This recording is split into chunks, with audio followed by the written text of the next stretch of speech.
information session this morning, our family guides. I'm Kelly Litvak. I'm the Executive Director and founder of Childproof America. Childproof America was founded in 2017 with the goal of filling gaps, which now is called Family Guides. This program is very, very near and dear to me, and an absolute response to what we went through as a family. So we thank you for spending this time with us this morning to learn about the opportunities within this program and see if you might be called to serve in one of our 4 volunteer roles. Good morning, and thank you for joining us. I too really appreciate your time this morning. I'm Angela Maskevich, and I am the new director for Family Guides. And I've spent about 30 years in the business world and at both the corporate level and the entrepreneur level. I left that world and decided to pursue my degree in psychology and criminal justice with the goal of fighting human trafficking. And I am so excited to be a part of Childproof America and to serve in the role of Program Director for Family Guides. Why is Family Guides necessary? The number of human trafficking cases has doubled in Harris County in the last year. You can see Houston is pinpointed here as such an active city on this crime. Some would think that perhaps COVID and quarantine would have decreased the number of cases, but according to our DA in Harris County, we have actually doubled cases on human trafficking. So unfortunately, traffickers did not go to another business during COVID. They in fact went online, and we have seen our cases double according to Kim Ogg. And I can definitely attest to that with the number of calls that we get, not just from Houston families, but from families around the country. So we are very shocked to see the statistic that it has not only increased, but it has doubled in Harris County, the 4th largest county in our nation. Advance. Let's talk about human trafficking by the numbers. Unfortunately, Houston is in the #1 spot for most cases. Why is that? Well, Houston's a border state to Mexico, where approximately 17,000 international women and children are brought across the border every year into Texas. We are also a very diverse city. We have oil and gas here, so we have a lot of money here. We also have the I-10 corridor. So if you look at the pathways that girls, boys, and women are moved across the country, one of the gateways is definitely through Houston, Texas, over to Miami, even up to Minnesota. Texas ranks 2nd in states, only behind California. So the good news in this is that we have very strong leadership in Texas. Governor Abbott is a very big advocate for this and has incorporated very good legislation into his platform and has really taken notice. We have our Attorney General Ken Paxton, and then we do have Mayor Turner. So we have leadership that really has eyes on this issue. Our goal at Childproof America is to take Texas out of the 2nd position and actually switch that with, we are the #1 state with the most effective prevention resources and crisis intervention. I would love to see our state of Texas become the model state that other states duplicate in terms of services, outreach, education. 300,000 victims are identified in Texas through a study in 2016. I can tell you personally, I think that that is a very low number. Keep in mind that that's reported cases. We then look at the next stat of 79,000 of those cases are minors and youth. Again, I believe that these numbers are doubled, if not tripled. These are reported cases. And then the last statistic here ties into the 79,000 and the 300,000. 1/4 of human trafficking in Texas involves young people forced into prostitution. So this is a stat that we picked up, and you can see our source here at the bottom. But many will tell you, and it is true, that a minor being sold for sex is not prostitution, it is trafficking. Next screen. Why did I start Family Guides? Why do we have Childproof America? So if you know me, our story began in 2016 when our daughter was pursued in her Katy high school. Like many families out in this area, we built a house 24 years ago, and with the hopes that our children would thrive in this community and be in one of the top 7% school districts across our nation. Our daughter and our son were thriving in Katy. We attended church. We were very involved with the community. In fact, I had a prison ministry for 10 years before I founded Childproof America.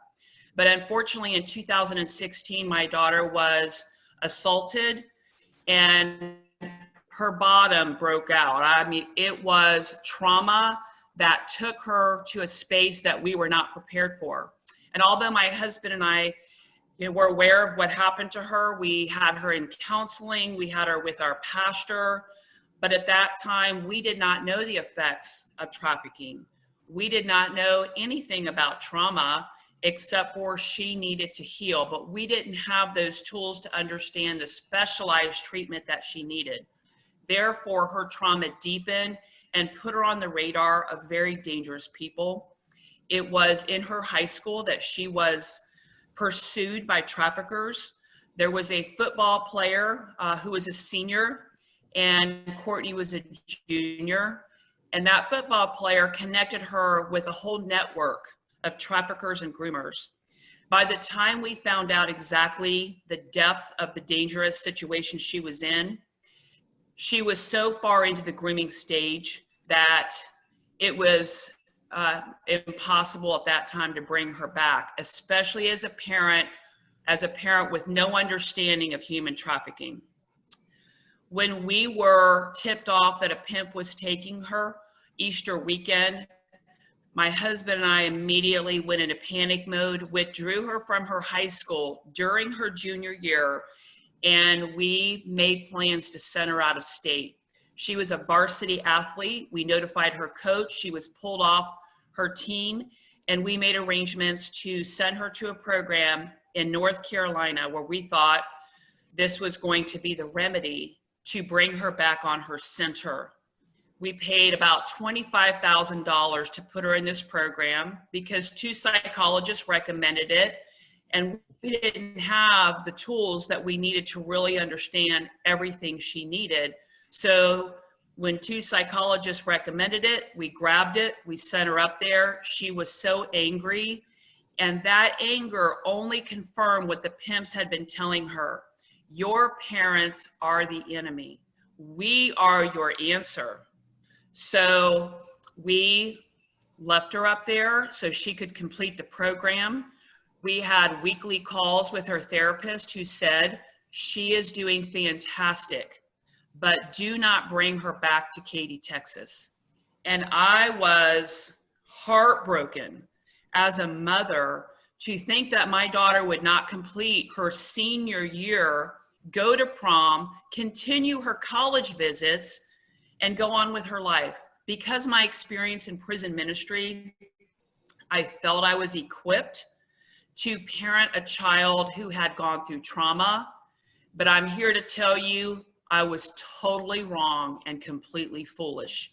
I underestimated the power of traffickers. The traffickers invest in these girls and boys, and they are patient, and they are strategic, and they are committed to getting your kid. I made the enormous mistake of bringing her back to Katy, Texas, a community where we moved to 24 years ago, where I felt we were in a bubble and safe. What a foolish decision I made. And it almost cost my daughter, excuse me, her life. We brought her back to Katy, And we were facing her 18th birthday within weeks. My husband and I were terrified. We prepared ourselves for her return. We read books, we sought counsel. We felt we had this. We felt this was a season and that chapter was closing. But unfortunately, our hell was just beginning. We brought her back. She looked normal, talked normal, acted normal. But we know now, years later, it was all just biding her time. And on her 18th birthday, we took her out for a celebration, and days later, she walked right out the front door, and I was unable to do anything to stop her. I looked her in her eye, and I get so emotional during this part because it was completely life-changing. I looked her in her eye and I said, the decision you're about to make is going to change the course of your life forever. And she gave me the look of, huh. I'm not even going to say what she was, saying, but you can imagine. She was completely committed to the traffickers. They waited for her at the end of our street in our beautiful suburban community. I was terrified. She had her luggage going down the street. My husband was coming back to try to stop her. But unfortunately, she got in the car, and she will say today, as soon as she got in the car, for the next 2 years, she would be trafficked across the country. There were months that went by. We didn't know if she was alive, deceased. But in those first 40 days after she walked out that door, our story went viral. And everybody was watching our story. Why is that? Well, I think first, because people could not believe that human trafficking was an issue in Katy, Texas. My husband and I both have ministry backgrounds. And so I think that was another reason people were putting eyes on our case, is because they couldn't believe the Litvaks and the sweet girl that everybody knew as a varsity athlete and a volunteer in the community had become a victim of human trafficking. Because our story went viral, every nonprofit across the state of Texas reached out. People were at our door continuously. People were on our cell phones, on our computer. It was overwhelming. We were completely ill-equipped to understand what resources we needed. Who are all these nonprofits? What does extraction mean? What is trauma-informed long-term residential care? We were so overwhelmed with resources and completely ill-equipped to navigate this chaos. And people even started websites, and people were fighting on the website saying, Courtney is on her own, she's safe, she is making a decision to live her life, and her parents are Bible beaters, and they are just helicopter parents. It was very intense. It was very painful. It was every emotion you can imagine. So imagine being in that state of mind, trying to navigate all these resources, trying to understand how to safely bring our daughter home. We were not in any kind of state to understand how to create an action plan for our daughter. And can you believe, even during this time, we were financially exploited? There are people that do watch social media and look for families that maybe have whatever resources. And we had the call that I felt was an angel. And he said, Kelly, if you give us $6,000, we will guarantee the safe return of your daughter within 72 hours. So here's, as a parent, is what the words that I heard. I heard safe, 72 hours, and your daughter's coming home. He could have said, give me your house. I'm telling you, the fear that you're in as a parent, you'll do anything, and exploiters know that. We gave him the money, and he scammed us, and it hurts. That really hurts, because remember, we spent $25,000 on the program in North Carolina. So we literally put a shout out that we needed $6,000. Within 24 hours, community members put that money together so we could pay those folks. And people gave from their need. I mean, people showed up at my door with a handful of cash that I didn't even know. And it hurts me so much that people gave out of their grocery budget or whatever it was, because they were so passionate about saving my kid who they did not even know. And that plays into how Family Guides is structured, and we'll get to that in a couple minutes. So I felt there's no way that there's not resources out there for parents. With everything we went through, I thought, okay, I never was able to go on the computer and read, you know, best practices and resources and Google reviews. You're not doing any of that. You are trying to take the advice of people who you trust in about 10 seconds. We started to look for resources after we knew that our daughter was gone, and we felt we turned over every stone with law enforcement. And you have to prove force, fraud, or coercion if your child is an adult in the state of Texas. She's not with us, and she's going on Facebook Live saying she's fine. But we now knew years later that it was the trafficker gave her a script and told her to go on Facebook to tell the community, back off, I'm fine. So we were at a dead end. And I began to look for resources for parents, specifically in Houston. Houston being the #1 city, there must be loads of organizations out there. I just couldn't find them.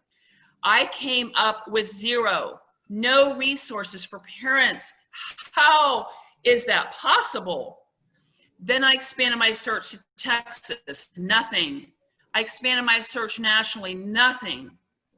I resigned my position at Tools for Life, an organization that was so near and dear to me. I worked with young juvenile offenders that were incarcerated. So imagine finding myself on the other side now. But that's where I was. I resigned my position and I created Childproof America. Family Guides is what Childproof America was founded on. We have spent since 2017 years building this program to meet a need that I would have given anything for. I wanted one person to come into my life, one person, and tell me what I was supposed to do. Tell me how to protect myself against exploitation, how to protect myself on social media, how to have self-care, how to take care of my son. That's where Childproof America comes from. It is an absolute gap in our system that is an epidemic sweeping across our country and our globe. We must create a service support system for parents, and we must duplicate this across our country. This is, obviously you can hear the passion and conviction in my voice. I am absolutely committed to this program and helping parents navigate the resources that we would have been so grateful for when we were in that crisis. Operation Patriot. You may have heard about this multi-agency sting that took place in September, but I knew that this sting was going to happen around March, but because of COVID, it was delayed. HATRA is the entity that is a multi-agency entity. It stands for Human Trafficking Rescue Alliance. It is comprised of multiple counties and organizations that collaborate together to conduct major multi-county stings. So in this case, just in September, this is what, 2 months ago, in Fort Bend County, 5 victims are rescued, 46 arrested in connection to human trafficking. This is just one sting. And if you live in Fort Bend County, then you'll understand that this crime is in our community. It's in our suburban community. Why are we seeing such an increase in suburbia? Because traffickers are smart. The inner city, boy, you talk about street smart, you talk about sharp, you talk about, oh, come to Katy, come to the Woodlands and Memorial. I am the first one to say as a parent, I'm in a bubble. this is never going to happen in my community, never going to happen in my school, and especially never going to happen to my child. Advance. Let's talk about the program. Let's talk about what is a family guide. This is a first in nation program. Nothing like this across our country. I want to say that there are many, many wonderful resources for victims and survivors, and that is our priority. But we need to support families who are fighting on the front lines. That is our second priority. We need to get our kids safe. We need to get them residential care. We need to get them prevention education. So I'm not saying that this is more important than our survivors. Survivors are number one. My daughter is a survivor, and I'm grateful for the resources out there that brought her back to her center after 2 years. But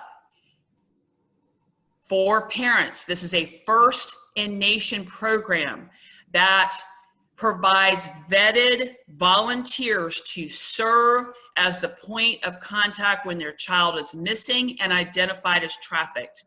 I want to say that we will serve children and young adults up to through age 21. Why is that? Because so many teenagers are being groomed at 17 and they are gone at 18. And that is because exactly what I just walked you through. My daughter was groomed during her 17th year and gone days after her 18th birthday. And we know that parents do not have that parental control after that time in their life. We have a family guide that will serve as the point of contact.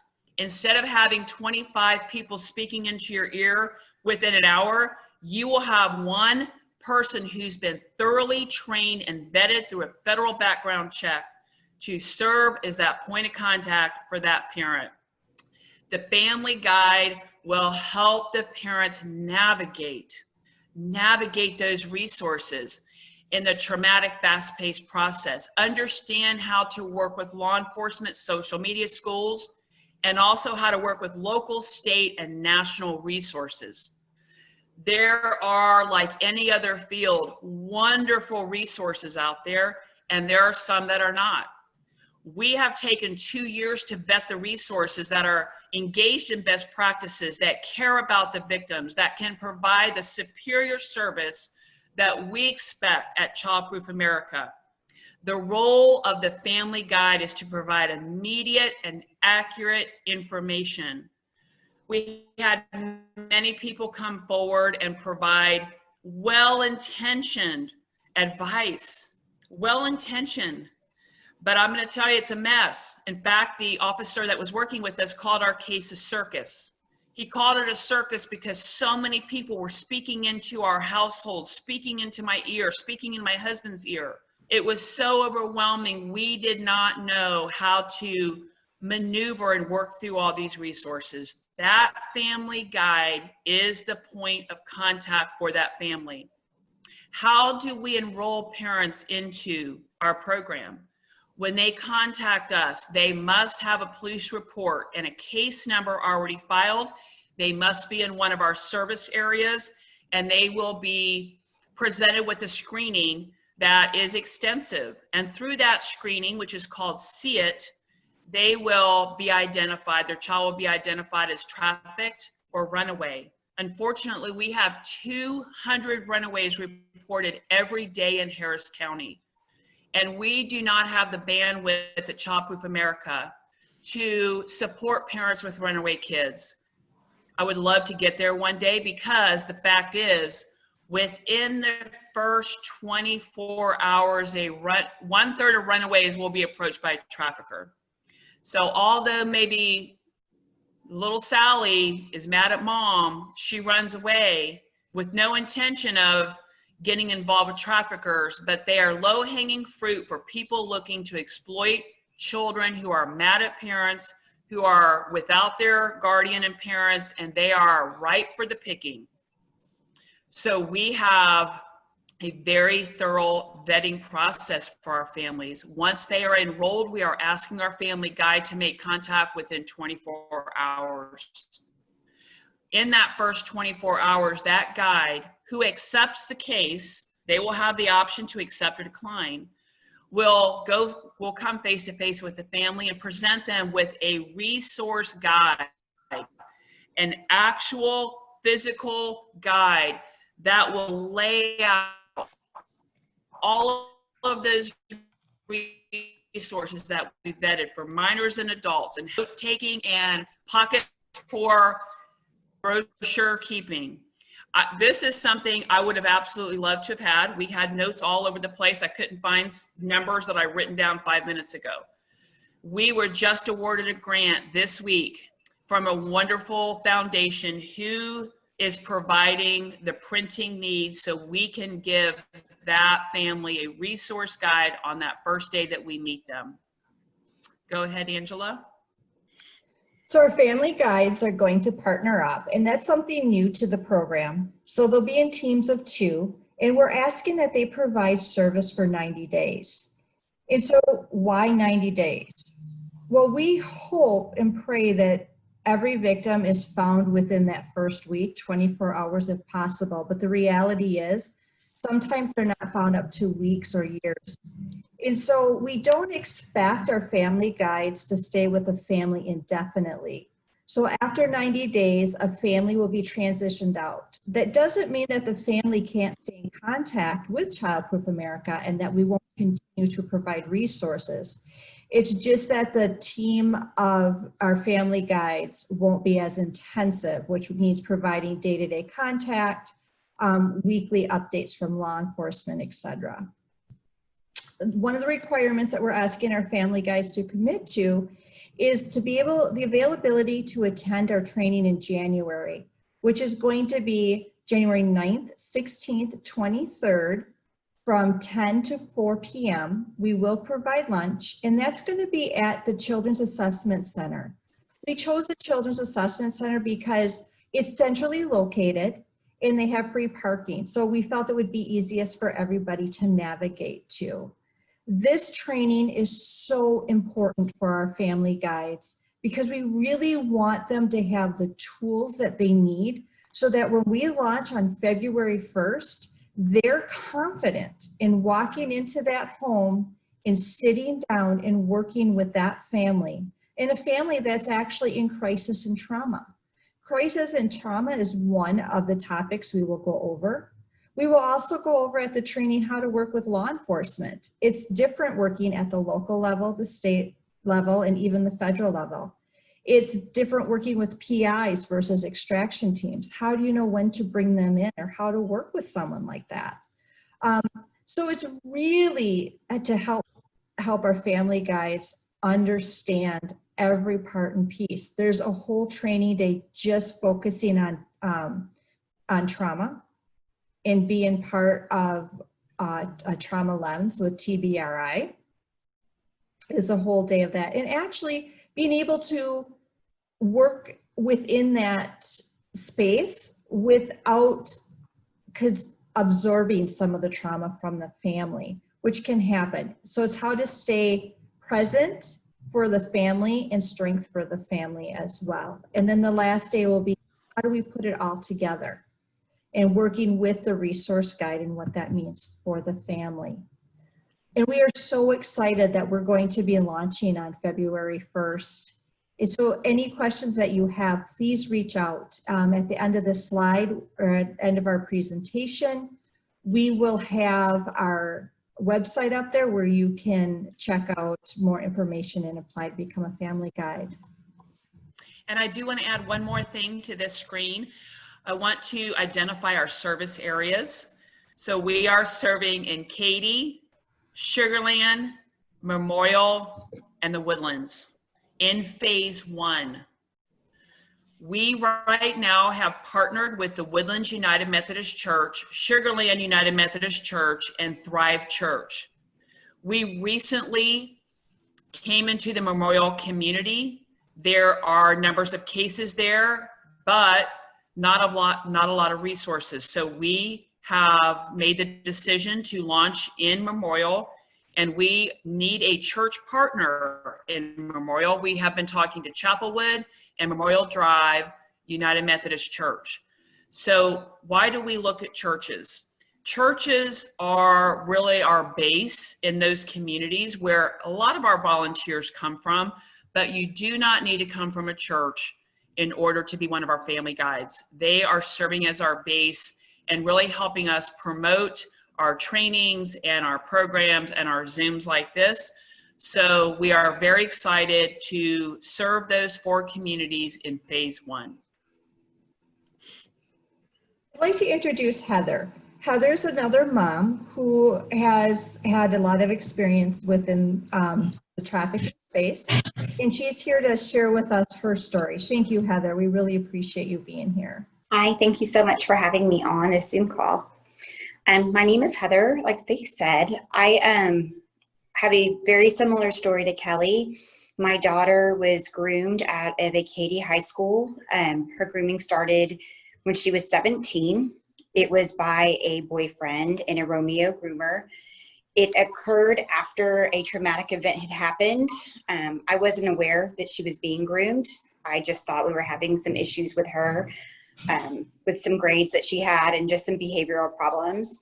I felt like we had everything under control until she reached the age of 18. When she turned 18, her senior year, there was a lot of her withdrawing from our family and not wanting to be around a lot, which was very unlike her. When there was a time when this boyfriend and her had broken up, and I thought we were done with all of this, and he really didn't let her go. He used control tactics and came back into her life. And in February of this year, I found out that my daughter was with him. He had been pulled over. He was arrested, and she was arrested because she was with him. I was called by I called to find her. I couldn't figure out where she was. I finally found her. When I found her and went in to get her, I was told that the arrest had saved her life, that they had identified her as a trafficking victim, and they had taken her DNA test just to make sure that they had it on file. At that time, I worked as hard as I could for the next week, protecting her, figuring out what I could do. When I heard the word trafficking, I had no idea what this was really. I had heard about it a little bit, but I really did not know the realm of how they get your child or how it worked. I searched online and I found Kelly at Childproof America. It was the only site that I found that had parent resources on the site. I reached out to them, I got some advice, and I was using that advice to kind of figure out what our plan was and what we were going to do. I thought everything was under control. After talking with our therapist and her dad, I decided to leave for a conference. And during that time, her dad decided that she had talked her dad into letting her go prom dress shopping with a friend. And I came home to find out that she had gone to the mall and that she had left with 2 men. Her cell phone had been turned off, and I had no idea where our child was. I then started really getting super scared. I had reached out. I didn't know what to do. I had to find her. None of her friends were talking. A lot of her old friends really didn't talk to her anymore, and the new friends were silent. So the only thing I needed to do was reach out on social media, which I did. I got lots of calls, and one of them was another trafficking victim who said, "You need to speak with Kelly Litvak." So he gave me her personal phone number, and I called her, and she was able to guide me through a little bit of what I was supposed to do. But I have to tell you, at this time, I had no idea what I was doing. I was scared. I was a nervous wreck. I couldn't think clearly. I was blubbering out words, and no one knew what I was talking about, or they would tell me things. I had emails coming in, text messages, private messages of tips, of things I need to do, of people who could go get her. And I was so overwhelmed that I was just sitting there like, well, which one am I supposed to do? I looked for my daughter in gas stations, because you believe anything that you hear, and you don't realize that people are really just messing with you when you put it out there in social media. While it is good and a great thing to do to help find someone, you also get a lot of feedback that is false. I sent my 2 children away to stay with a friend, my younger 2, because I couldn't even take care of them. My husband did not know what to do. He was trying to be there and help me, and no one was really being there for him. My 2 best friends stayed with me and sat with me, but they didn't really know how to handle it or what to do. We had talked to multiple police officers through this, because there was the way her case worked out, it was in multiple counties. Everyone was like, we'll do the best we can, but she's 18. She can do whatever she chose to run away. And I was trying to tell everyone that no, she did not run away. This was, not what this was. This was a trafficking incident. I didn't see my daughter for 60 days. And so for 60 days, I literally lived in a world where I did not understand what was going on, or, to feed my children, to take care of myself, to work. The only thing I did was wake up every day and look for my daughter. And that is why I feel like Family Guides is so important. While it's such I would have loved to have someone sit there with me who knew what they were talking about, who understood what I needed to do, who could point me in the direction of what I needed to do to find her, with the correct people in the correct facilities.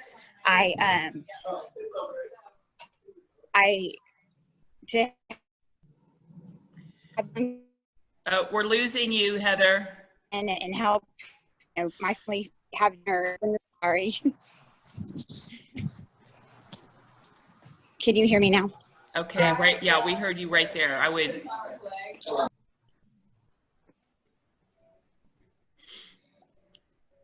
Can you hear me now? Okay, yeah, I would just, right there. You got good. Okay, yeah. I'm sorry. Okay, go ahead. So I would have loved someone to be there to walk me through my journey, to figure out, that I needed help, because I didn't believe that I did. I didn't believe I needed someone to bring me food. I had no idea, because I only had my mind on one thing, and that was finding my child. So Family Guides to me is the most important thing that you can offer to parents of trafficking victims. The knowledge, someone who's educated, and someone who had how to handle the situation. Meal teams would have been great for my family, because while I didn't know I needed them, I really did. And just support from, someone who knows how to put you in the right direction. Heather, where are you at today in your journey? So today we are at a place where she still is not home. She is actually, we are communicating with her, but she's not home. We still don't know exactly where she is at. Everything is still sort of very secret. We've had our eyes on her. We've found her a couple times, but she's moved to a different house with different people. She tells me like, oh, this is what I'm doing. I have a job, I'm doing this, but none of these things that she tells me line out. I know that there are times when I see her and she seems very well, but then the next moment I have someone texting me, and I say someone because I know it is someone else. And she's angry with me, or she's mad, and it's usually because I haven't given her money, which I found that. So we're trying our hardest to get her home. I really thought late this past month that we were very close, but she's kind of gone off the radar again. After a request was made for me to transfer a lot of money, and I didn't do it.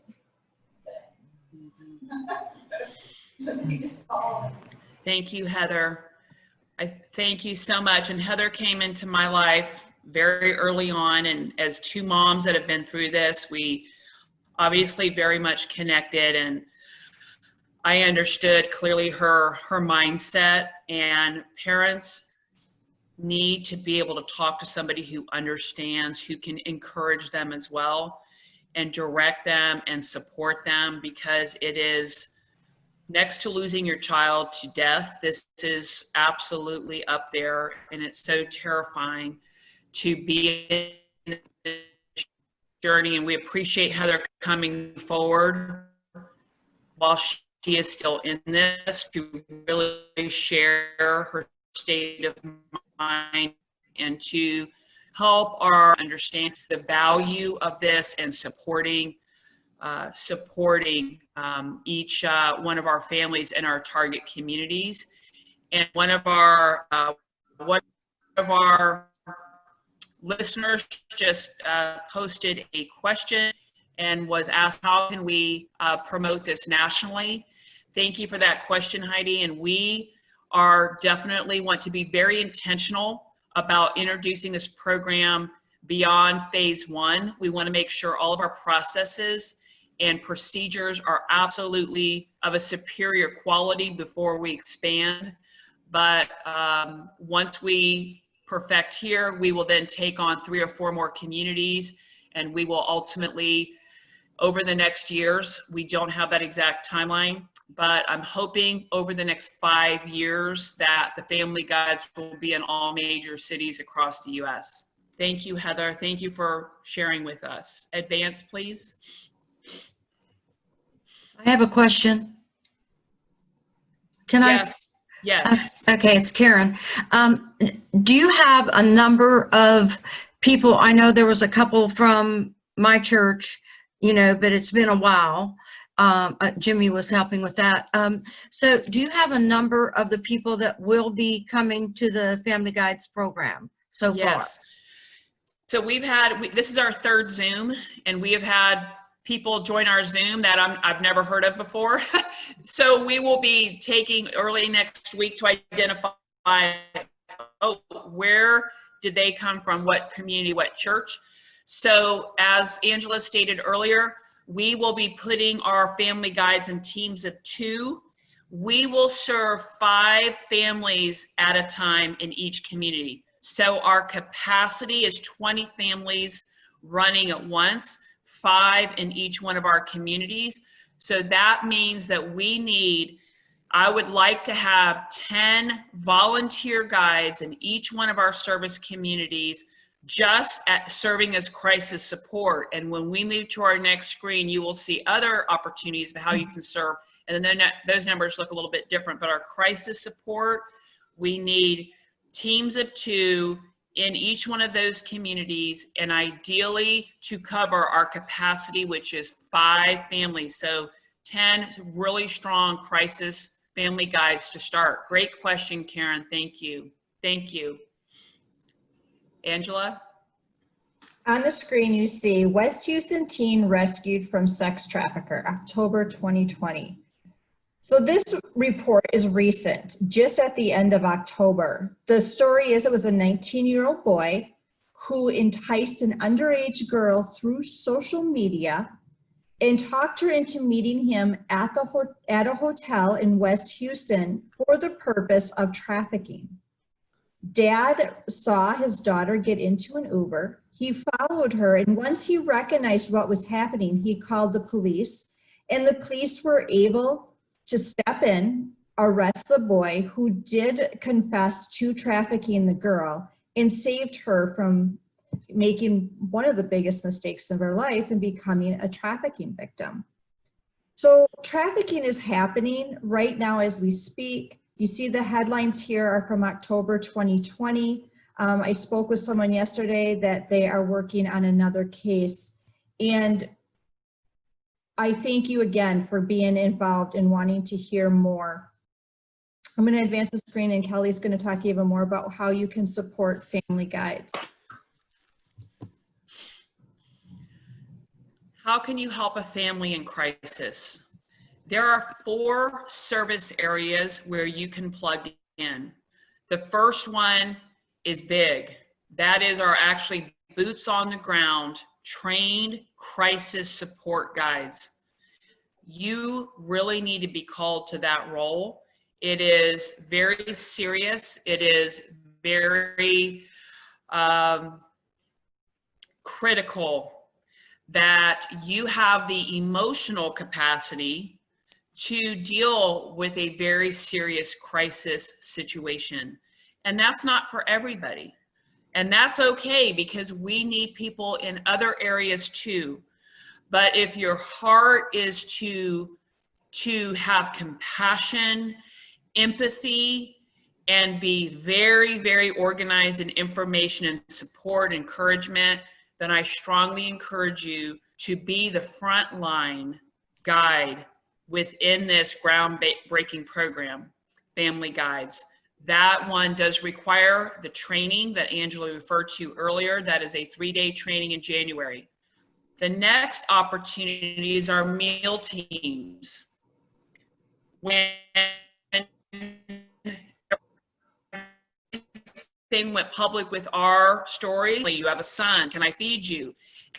And I felt quite foolish saying, you know, yeah, I'll feed me. I felt that that was just not something I was comfortable with, and I declined that. And my son started asking for food, because when you are in a crisis like this, you're not going to, whatever you can do to really feed your other children. My husband and I were manning our computers around the clock. Neither one of us were working.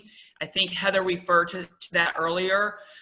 I'm very grateful that I was in a position where I had staff that cover and check in with me every day, but that was basically all I was doing, and my husband the same. So when a friend of mine offered food, I said no, but my son was, you know, and unfortunately, many of the kids in the family are somewhat left in the background because all eyes and all attention and all conversation and all effort is put towards that child in crisis, and siblings are somewhat left behind. So after about 2 or 3 days, I called my friend back and I said, you know what, thank you so much, and we would very much appreciate a meal delivered on Wednesday night. And she ultimately started a care calendar where people in the community brought us food for a month. And I'm going to tell you that blessed us so much. We knew some of the people, and some of the people we never heard of, but people blessed us. People came in our home and prayed with us. Some people just left a cooler on the front step. And I will say this is kind of comical in a serious situation, but somebody brought us a case of wine and left it on the front step and said, we don't know what to say. We don't know what to do, but we hope this will help. You know, so we were really blessed with that care calendar and the people that brought us food. We had so much food that we would call our neighbors over and we would feed their family as well. And we were so blessed. And so that is something we are incorporating into our Family Guides program. So maybe you are not one of those that are called necessarily to be boots on the ground, but yet you make a great lasagna. We need you in our meal team to provide that nourishment and that love and support to our families. Perhaps a family does not feel comfortable with somebody coming over with a meal, and that's okay. They can opt out of that. We will also offer grocery pickup. We are not like collecting a grocery list and going and buying, you know, 2 weeks supply of groceries. It will be staples. It will be basic things to really help that family and bless that family. So we will be doing that service as well, if you are led to that. The last one is something that Angela and I recently talked about and came up with, and that's called the care package team. So remember I said earlier that our families have children. Most time there's, you know, multiple kids in the household, and those kids are left behind. We do not want them to feel that way. We are introducing our care package team where we will provide just nice little treats for our siblings, just so they know they're loved, they're not forgotten. And we are very excited about that. So upon intake of our families, that is one of our questions. How many kids in the household and what are their ages? So we will be able to, churches can adopt families and provide those care packages. And also, Heather, NCL is a very big organization, National NC Charity, NC National Charity League. And National Charity League is very big on doing volunteer work. Heather, can you just speak to that quickly, please?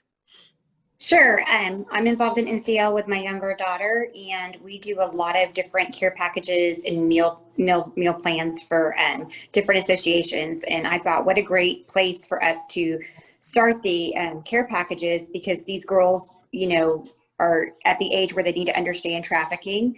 And it's also a great philanthropy to get for them to learn about trafficking and to have that conversation with their parents, and then also make these great packages. So I'm working with some NCLs in Cyprus. I know quite a few of the presidents, and they're going to watch this call when it's replayed, and they are very interested in helping and doing these care packages. Thank you. Thank you, Heather. So I want to encourage you all, please put the word out. Everybody has friends, community partners, church friends. Please give a shout out in your network to let people know that we have an incredible program here that is set to launch February 1st. In order to complete an application, go on our website, ChildProofAmerica.org. You're cutting out. You can't hear me. There on the home page, the Family Guides program. Click on that. You can learn. Can everybody hear me? No. Angela, can you hear me? No. Okay. Can you hear me? Can you finish, Angela? Go Yep. ahead and finish. Go ahead. Yep. So if you go to our website, childproofamerica.org /Family Guides program, you're going to scroll down just a little bit and you'll see an application that will come directly to me. Next week, also look for an email. I'm going to do a follow-up email, and I'm going to actually send out the link as well, so that you can just click the link and have that opportunity to apply as well. Any questions that you may have in terms of Family Guides and how you can help, feel free to reach out to Kelly and I. Once we receive back that, or I receive back that application, I will reach out to you within the next 24 hours, and we're going to just talk a little bit more about the program. I would like to get to know you a little bit better. You can get to know me, and then we'll let you know what the next steps are to move forward. Thank you again so much. Kelly and I are going to stay on and answer any questions that you might have. Again, thank you so much for your time. We appreciate it.